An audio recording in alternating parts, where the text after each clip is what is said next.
I've gained 300,000 followers on social media from this one simple strategy that no one talks about. So in this video, I will be sharing my 4-step framework that anyone can follow to quickly grow on multiple social platforms. I'll be covering everything from how to structure your posts using this strategy, how to make your posts way more engaging with it, and how to apply it to your own content. And that strategy is sharing your failures. And I know what you're thinking, why would I want to share when I mess up? But here is exactly what this will look like. Okay, so let's start with some examples of my own posts that have gone viral precisely because I have been vulnerable and shared my failures in them. This one is a LinkedIn post of mine that has been one of my most viewed ones of all time. It is literally just saying that you don't have to thank your employer when you get laid off. This one got me over 1 million impressions. Next up, this is the post where I talked about how I thought my manager was my friend and then she fired me with no notice.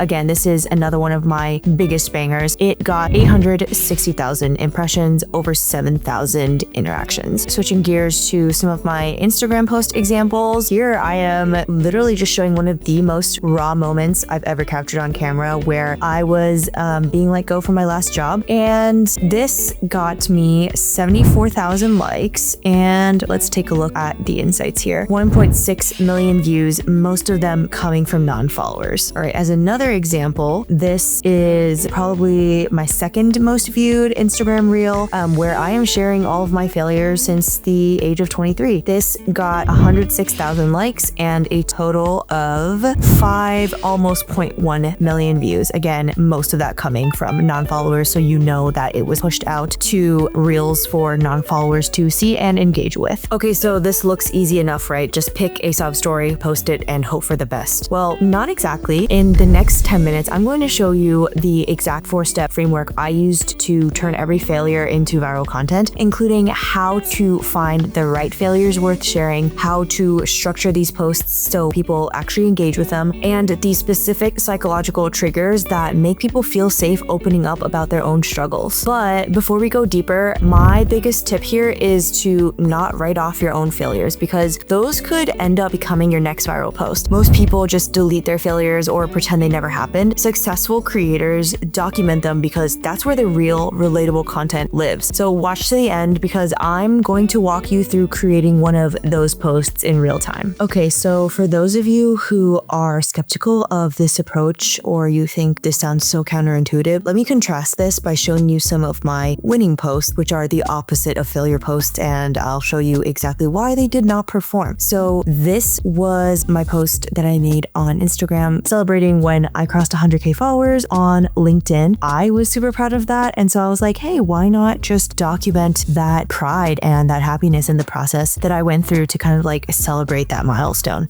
Yeah, crickets, not a single comment. And then let's look at that same post on LinkedIn, which, you know, you would think there would be more engagement on here, which I did get because I am celebrating a LinkedIn milestone on LinkedIn. So my LinkedIn followers here probably would have supported it a bit more, which they did. 579 likes is not terrible, but like only 25,000 impressions. To put that into context, my average impressions for my LinkedIn posts is around 40,000. So this still kind of underperformed. Most of the comments here are just like congrats, which doesn't really encourage any additional engagement from my current or new followers because all I'm saying here is thanks. So like the conversation ends there. And then you think of the stereotypical LinkedIn piece to announce post. I really had to dig deep through my archives to find this one post I made because I rarely make these types of posts since they always perform terribly. Everyone thinks that LinkedIn is only for sharing when you, 1, need a new job, or 2, you are announcing when you finally do land one. And I am telling you, most people who don't know you personally will scroll right past those please to announce posts, and they sure as hell would never attract new people to follow you. And then the people who do know you personally who might comment on these posts, again, all they will say is something like congrats or can't wait for your new chapter. Neither of those types of comments encourages any further engagement, which then further tanks your post. The thing is, most people can't relate to constant winning because that's just not real life. Your audience is out here struggling, failing, trying to figure things out, and then you are over here showing them this perfect highlight reel that they could never relate to. And then about a year into consistently posting content on LinkedIn and Instagram, I started consciously posting more behind the scenes content, which was nothing too dramatic, just the struggles of late night code debugging and moments where I've had self-doubt in my career. And then these ended up being some of my earliest viral hits on both platforms. Now, this works because of 3 psychological principles. First, relatability. People connect with struggle more than they do with success. Second, vulnerability builds trust faster than any credibility post ever could. And then third, when you share your failures, you give others permission to share theirs, which then creates even more engagement. And so the algorithm loves this. High comment rates, longer watch times, more shares, because people actually want to engage with that type of content because it feels real. Now, I know what you're thinking, and this sounds so freaking cringy. I don't want to be that person who's constantly oversharing or crying on camera. And you are absolutely right to think that, because there is a wrong way to do this that makes you look pathetic. The key to doing it the right way is showing your human side while simultaneously sharing value. And the difference between valuable failure content and cringe content comes down to one thing. It is sharing value versus just seeking sympathy. So keeping this differentiating factor in mind, let's reanalyze one of my previous viral posts to see why they became viral. Okay, so let's take this post about thanking my employer when they let me go. We see that I am clearly showing the human side of how I was processing my trauma.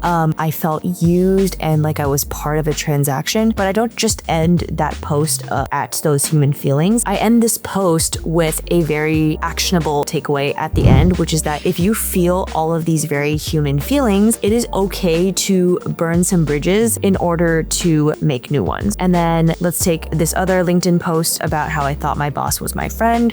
Again, sharing very human feelings here, where I am talking about how I thought this was a person that I could cling to, somebody I could learn from for the rest of my career, and how betrayed I felt when we parted ways. But at the end, I wrap that all up with a very actionable takeaway of saying that we should not make that mistake of believing that a boss owes you anything beyond just being your boss at your job. They are not your friend and they don't provide emotional support in that way. And so I am trying to serve as a warning story here. All right, so let me share the exact framework that I would use to recreate another viral failure. And then I'm going to show you in real time me recreating another one. So step 1 is to start with a hook that shows the failure up front so that you can stop your reader's scroll. Step 2 is to provide the context behind the events leading up to that failure. Step 3, share your analysis of why you think that failure happened, especially if that why involved something on your own part. And then step 4, bridge to the value. You never just leave people hanging with the failure. You always want to connect it to your lesson learned so that your audience can learn that lesson too. Okay, and then a bonus step is to end with a strong call to action so that you inspire your audience to not just passively soak in this lesson, but to apply it themselves. Okay, let me show you how to write a LinkedIn post following this structure.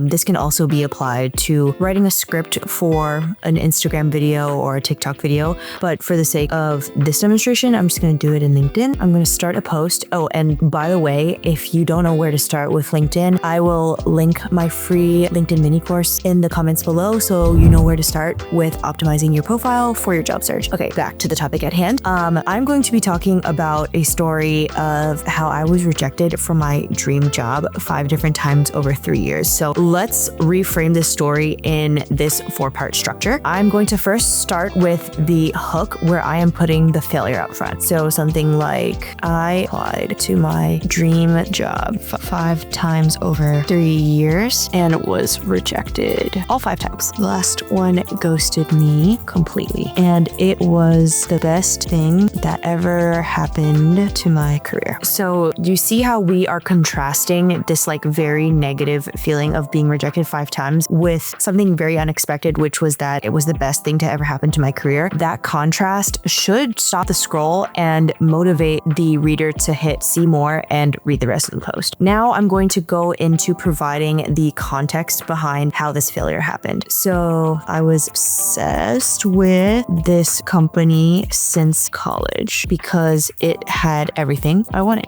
The perfect culture, a great brand name, and competitive pay. Every rejection devastated me because I had turned down so many other opportunities waiting for this this one to see my potential. After the 5th rejection, I finally realized this. I wasn't pursuing a job. I was chasing a fantasy. And then now I'm starting to bridge to the lesson learned here, the main takeaway. So dream companies are silent killers, like that. While I was fixated on one place, I missed so many other opportunities to grow. Here's what I started to do instead. Here's what happened next. So I'm ending with that call to action at the end. So we see here that we are starting with the failure up front to hook the reader. We are adding context as to how and why this happened. Then we come to this like aha moment. This aha moment is right here, is where I realized that dream companies are silent killers, and I was actually sabotaging myself by being so fixated on this one company over the years. And then that will bridge to the valuable takeaways at the end. And then we're going to end with this call to action at the end to really drive home the lesson learned and to inspire the reader to take this into their own hands. As you can see, I'm not just sharing a failure story and leaving it at that. There is clearly value, but that value is shared in the context of the human emotions and human experiences that led up to learning that very valuable lesson. This strategy is so powerful because traditional success posts just create distance. Look what I achieved that you haven't, while failure posts create connection. I struggled with this too, and here's what I learned. I know initially this will sound very backwards because we are programmed to hide our failures and only show success, but your failures are your biggest competitive advantage because they are what your audience actually connects with. Most people won't follow you for your life. They follow you because they see themselves in your journey, especially the bumpy parts. So when you end up sharing your failures, you are not just being authentic. You are creating content that resonates on a deeper level than any success story ever could. So here's my challenge for you. Think about your biggest failure from last month, and then right now, open up your phone, create a post using the framework I just showed you. Failure first, tell the story, the context, share the lesson, and then